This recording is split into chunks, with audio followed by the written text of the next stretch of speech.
Buenos dias, damas y caballeros. Because it was supposed to be the 100th or the 1 year remembrance or observance of the alleged kidnapping of former President Rodrigo Roa Duterte, DDS organizers in Davao, in Manila, and The Hague prepared major rallies and prayer gathering all over the country and abroad. At halos lahat ng event ito ay nilangaw. Kahit yung sa Davao, hindi umabot ng 1,000. Siguro mga 300 lang or mga 200. Tamang-tama lang, nagkasya sa church service doon sa Davao. Dito naman sa nagtipon-tipon rin sila kahit may star power pa sila. Dumating si Robin Padilla para magkahatak ng tao. Hindi rin umabot ng 100. 100 ang mga nagtipon-tipon. Mas marami pang pulis at mga vloggers at members ng media ang umattend doon sa pagtitipon nila. At sa The Hague, wala pang 50, mga 30 lang. Wala pa nga 30. Less than 30 ang umattend. Less than 20. O yun, kitang-kita nyo. Video yan Video nila yan. At nagsalita pa si Pulong. May star power rin sila, si Pulong. Pero ganun rin. Bokya. So, anong ibig sabihin nito? Ayan, baka natatauhan na. Yung mga followers nila, yung mga loyal followers nila na hindi na talaga makakauwi si Duterte. At si Duterte na mismo sinabi niyan sa True Nicholas Kaufman sa pre-trial hearing na baka mamamatay na siya dyan sa The Hague. At gano'n rin naman sinabi ni Kaufman na never pa nag-grant ang ICC ng interim release sa principal suspect. Nag-grant yung accessory lang sa crime. Pero yung principal suspect, never. At sinasabi na rin ni Sara ng ganyan na hindi na talaga. Kumbaga tanggap na ni Duterte. Kumbaga it's his fate. Kung yan man ang kapalaran niya, he is accepting it. So, parati ko sinasabi sa inyo, hindi transferable yung popularity ng tatay sa anak. Iba talaga yung magnetism. Naging kliyente ko yan. Before, nung mabait pa siya na mayor, bago nagsimula siya pumatay ng tao sa Davao, when pa siya, mas concerned siya sa problem ng mga Alex Bungkayaw Brigade as ABB na pumapatay ng mga pulis at sundalo sa Davao in broad daylight, mga Sparrow Unit, nung busy pa sa doon sa Sparrow Unit at busy rin siya to project Davao as an economic mecca, naging PR tayo ni Digong, the good Digong during that time. So buti na lang na umalis na rin ako or natapos na yung kontrata namin bago nagsimula na yung mga killings at napunta na nga siya sa drug trade. Nung time ko wala pa so kilala ko si Digong. He's a very likable, appealing person na kahit anak mayaman, anak ng governor, anak ng mayor, you will see him as your friend, as your father, as your friend. So you will feel welcome sa kanya. Imbes matakot ka, you will feel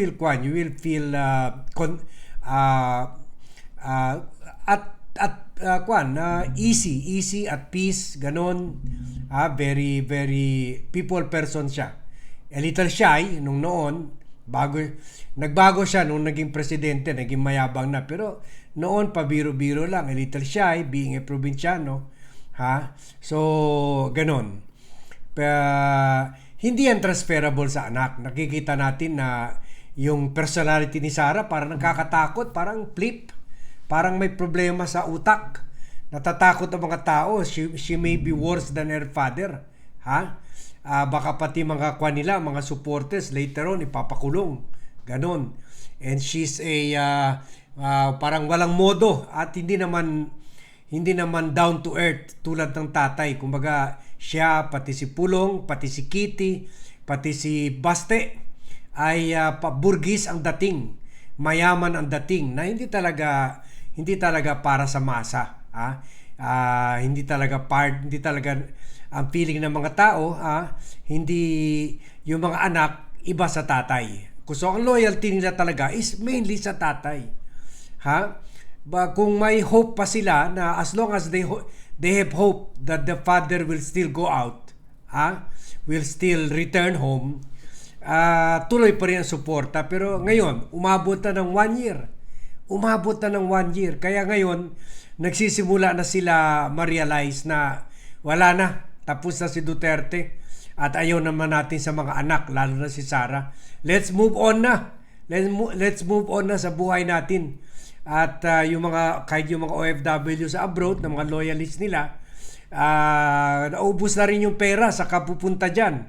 Mahal rin yan. Mag-train ka, mag-aeroplano ka,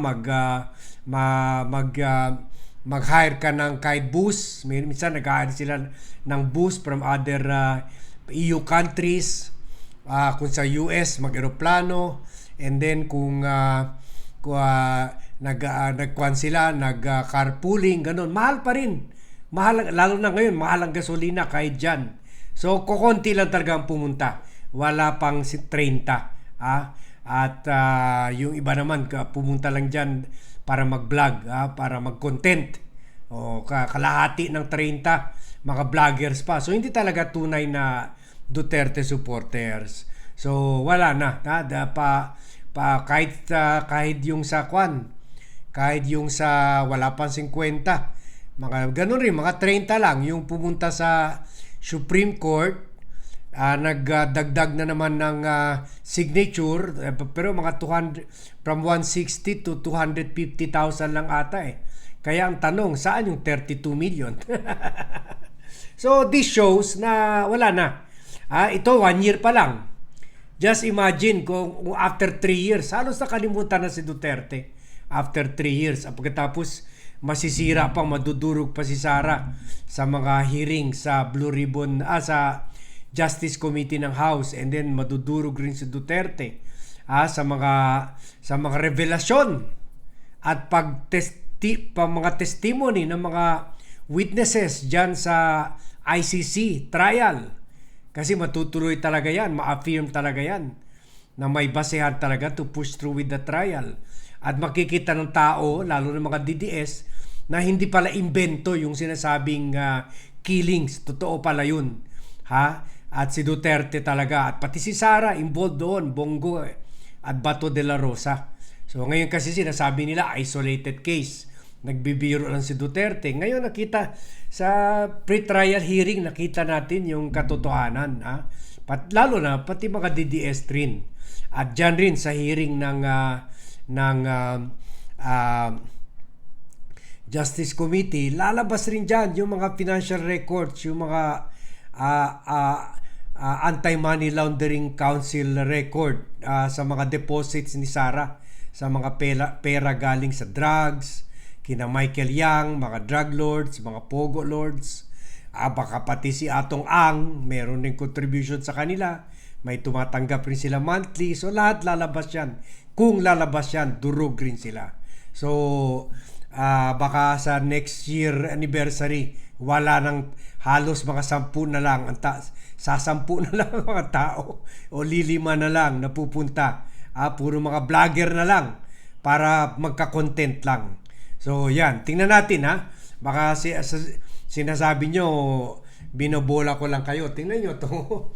Si Baste na yan, may star power na yan sa The Hague. Tinan mo, sila-sila lang. Sila-sila lang. Di ba dati, libo-libo yan. Parang fiesta, libo-libo. Wala na nga pupunta sa Duterte Street, mga dalawa, tatlo. Yun lang, medyo umabot ng mga 10 nung trial. Pero ngayon, wala. Wala na. May mga araw, wala talagang tao pupunta dyan. Di pareho noon. Everyday, hindi bumababa sa 20 ang tao. Pero wala, 1 year na eh. Halos kinalimutan na siya. Nag-move on na mga tao at nakita rin nila na parang nabudol-budol sila ng mga nila Sara, nila Pulong, nila Attorney Kaufman na sinabi may pag-asa pa para makalabas si Duterte kasi ang true idol naman talaga nila ay si Duterte.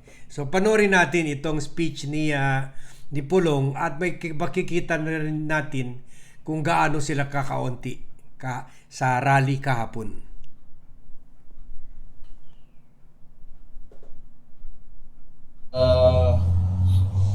Sa pag-antog rin sa Tagalog? Pagpunta. Sobrang lamig kasi. Yung betlog ko, tumigas na. Akala ko naman. Nakagaling ko lang doon kay Papa. Sobrang lamig daw, pati bedlog niya tumigas na. Okay naman siya. Walang magawa eh. Tiis lang talaga yung yung pwede natin gawin and among other things na kaya niyong gawin. Pero tingin ko, maganda talaga kung ituloy niyo lang talaga yung mga nakita niyong magagandang bagay at magagandang sinabi na nakakadagdag sa pagpapaganda sa ating bansa. So yung, alam niyo na noon,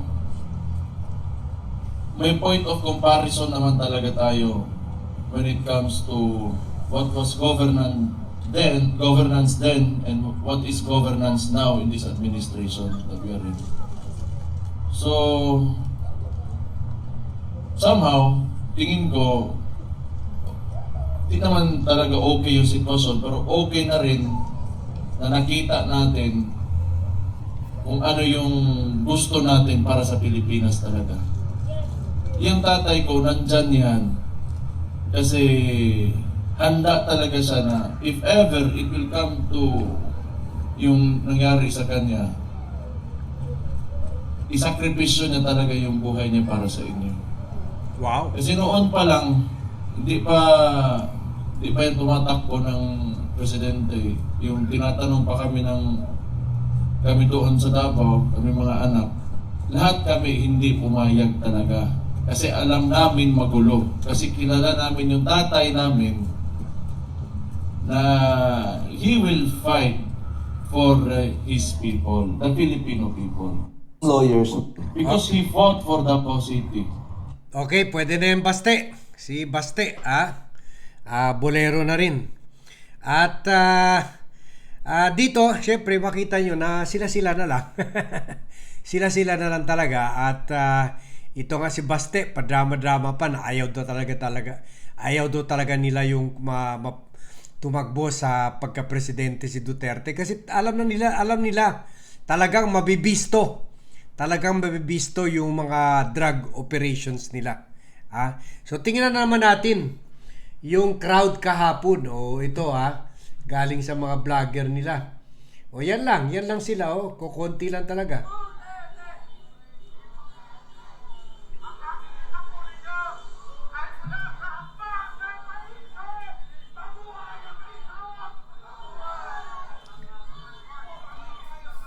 Hanggang maisog daw sila. Sila lang. Malakas ang sigaw pero kokonti lang.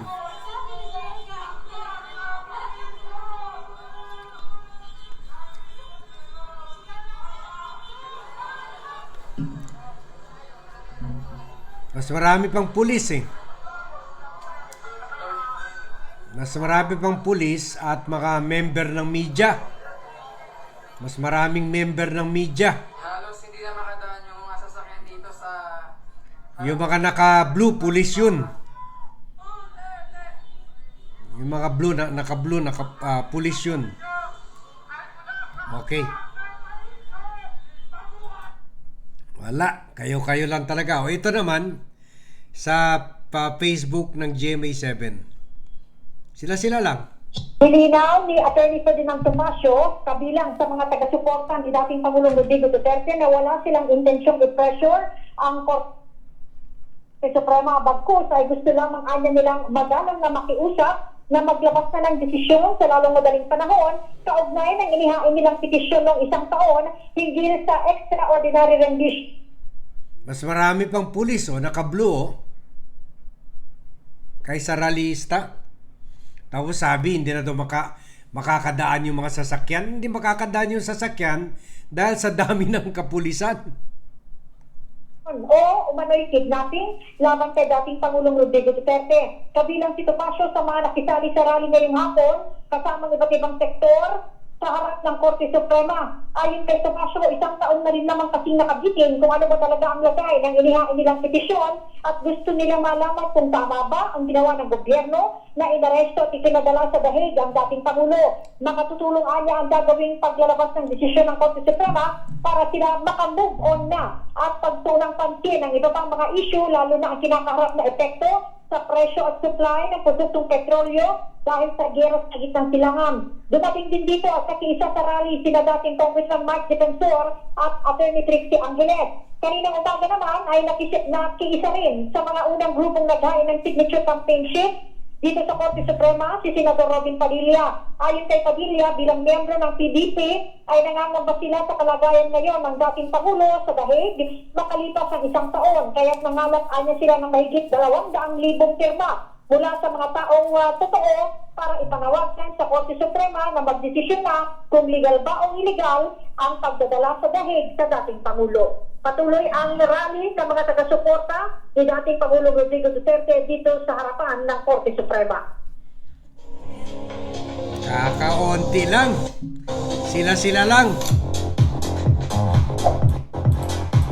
Ano ba yan? Ano ba yan mga lumalabas dyan? Sana hindi tayo makapiright sa music na yun. So, yan Dito na lang tayo tignan, no? Okay. So, yan kitang-kita natin na wala na talaga. It's going down. It's downhill from here on sa mga Duterte. Downhill na. Pabaksak na talaga yung popularity nila, lalo na ni Sara Duterte. And lumalakas ang mga alternative candidate sa oposisyon. So later on, meron tayo development dyan na pag-usapan. So for now, eto, nilangaw yung mga rally from The Hague to Manila. Kuwan ito sa Padre Faura, Manila, na nagrally sila.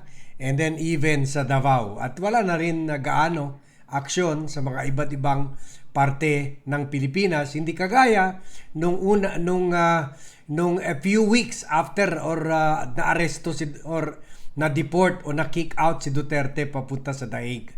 Ngayon wala na. Sila-sila na lang, kahit may mga star power pa, kahit pumunta pa si Mike Defensor, pumunta pati si Tomasio sa rally kahapon, mataas na yung 30 na umattend sa rally. Baka sila-sila na lang talaga.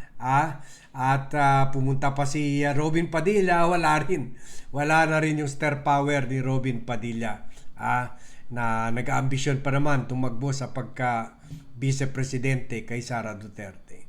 So yan, in short, it's a non-event. At kung ano man